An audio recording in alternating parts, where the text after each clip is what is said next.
عليكم ورحمة الله وبركاته. فيديو كان حكو صعدا مانتا قبلها ولا لهن الصومالي ميل بجوجان يكونوا الودن كينيا خاصة مقالة نيروبي ممباسا مقالو دين ككله وين هذا بس لا أقسم تهم إسلوي كان إهد مركي اللي واي قبله ولا شين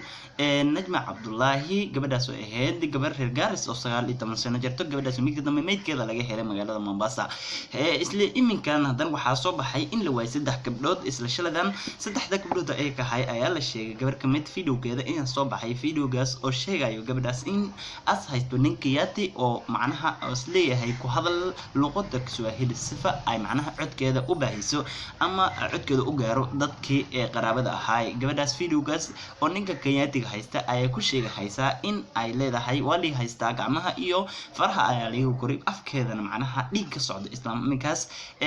gabadhaas waxay leedahay wali haysta waxa laga rabaa 5 milyan oo lacag ah hadaba videogan waxaas ku haddii astahay wiil iyo gabarba maalmahan waxa soo badanaya dadka la afduubayo wiilasha macnaha waxa lagu afduuba karaa in la dhaha shaqo ay alin hayaan meel hebel imaada gabdhahana iminkan sida arkahay gabadhaas videogeeda markii oo dukaankeeda soo xiriisay waxa la arkayay gabar afduuban ee gadasheeda soo marayso hadaba gabadhaas oo CCTV camera qabatay iyadoo u baaqayso nin Kenyati sa ogsantiin iminkan waxa macnaha loo maleynayaa gabadhaas in ninkaas ay gabadhaas u afduubtay gadasheeda socotay ee macnaha Soomaalida ahayd hadaba ha aaminin qof macnaha isku kalsooneen ama aas ahayn qaraabada iminkaas aaminsan tahay hadaba haddii aad tahay gabar videogaas halkan soo ma dhigi karno balse waa aragtaan filahaaya waxaan aaminsan yahay iminkan in as videogan ku soo gaaray waxaan ka digahayaa in as taxtirtid meel kasta oo joogteed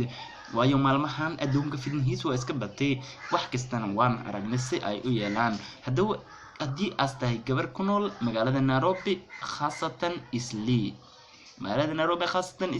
waxaan ku leeyahay boqol please ka taxtir qafka as la socota ama qafka aan nolosha la wadaagayso ama qafka beenta ku sheegayo ama qafka gabadha saaxiib ka dhiganayso waayo maalmahan bala aad lama aaminayo waa ogsoontihiin sida arkaysaanba UNTC ay shaacisay dadka hilibkiisa kor u kacay kiliyaha iyo wadnaha dadka waa la gadaa dhulka koro ee wadamaha dibadda meelaha sayd loo macnaha loo baahan yahay maalmahan saas awgeed dadka macnaha afduubka magaalada Kenya waa ku soo badanaya qaasatan gabdhaha Soomaali